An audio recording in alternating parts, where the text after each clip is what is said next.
इस वीडियो में हम बात करेंगे कतर की सिक्योरिटी के बारे में कि पाकिस्तान से आने का क्या क्राइटेरिया है, यहाँ पे लोकेशन किस टाइप की होती है और क्या सैलरी है। इसके अलावा ड्यूटी किस तरह की होती है और क्या क्या रूल्स हमें फॉलो करने पड़ते हैं। बिस्मिल्लाहिर्रहमानिर्रहीम, अस्सलाम वालेकुम, वेलकम है आपका आज के व्लॉग में।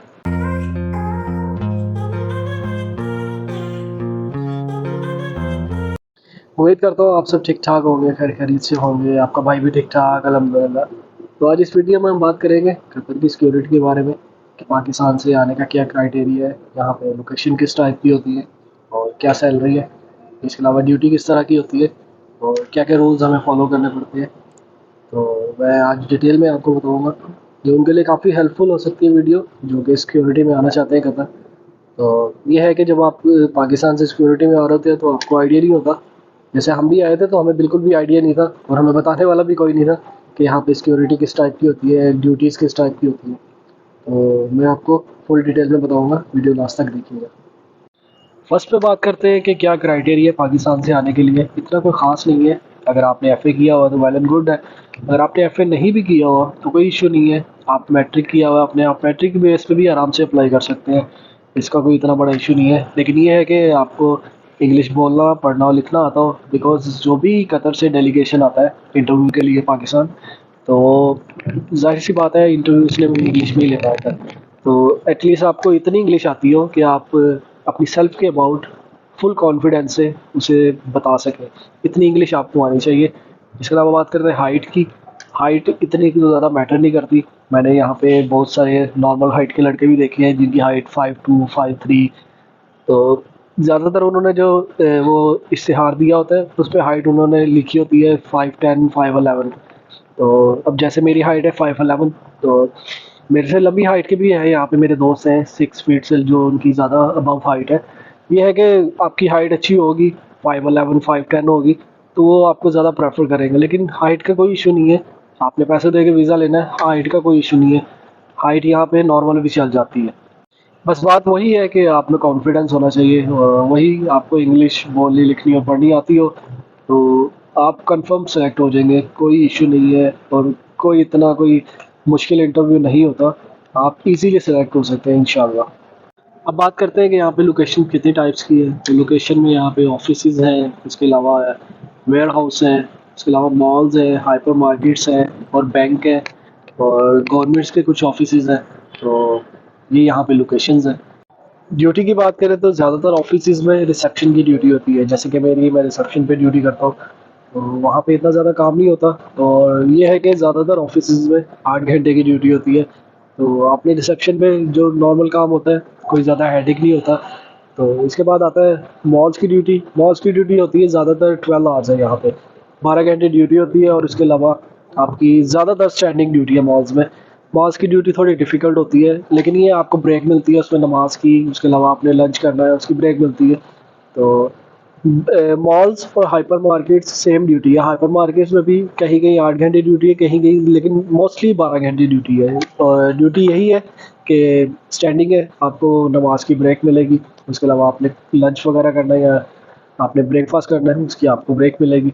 उसके अलावा टोटल स्टैंडिंग ड्यूटी है और 12 आवर्स है। इसके अलावा बैंक की ड्यूटी है, तो कुछ बैंकों में 12 घंटे ड्यूटी है, कुछ बैंकों में 8 घंटे ड्यूटी है, लेकिन ज़्यादातर बैंकों में 8 घंटे ड्यूटी होती है। और वहाँ पे भी कुछ ज़्यादा काम नहीं होता, यही है आपने रिसेप्शन पे बैठना है। लेकिन ये कुछ बैंकों में होता है जैसे बाहर पार्किंग वगैरह, तो वो भी आपको हैंडल करनी पड़ती है।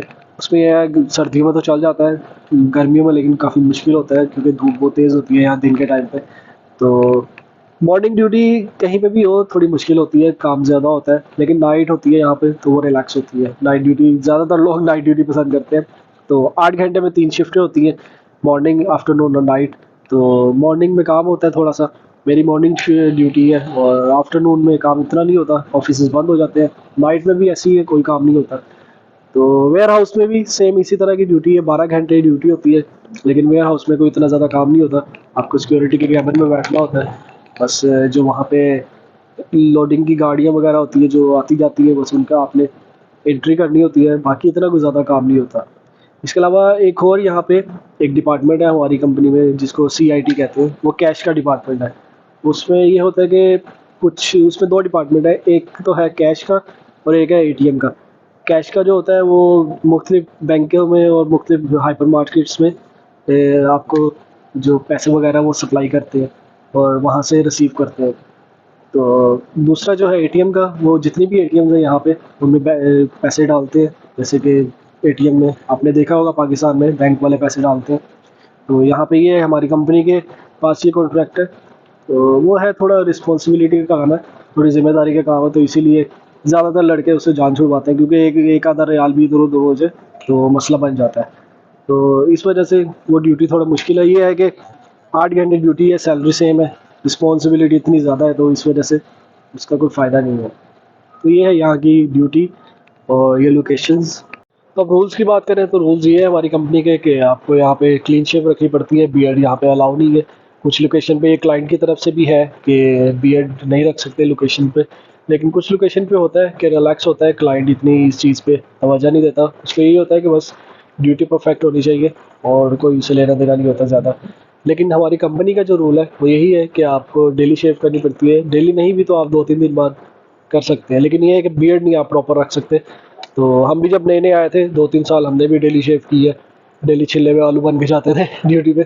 तो आप सोच रहे होंगे अभी मैंने दाढ़ी रखी हुई है, तो ये 1 हफ्ते की है, अब थोड़े पुराने हो गए, 6-7 साल हो गए। तो ये है कि वीक में 1-2 दफ़ा कर लेते हैं शेव। तो ये भी 1 वीक की हुई है, बढ़ी हुई है। अभी बस कल संडे है, कल से स्टार्ट है वर्किंग डे, तो इंशाल्लाह कल मैं शेव कर लूँगा।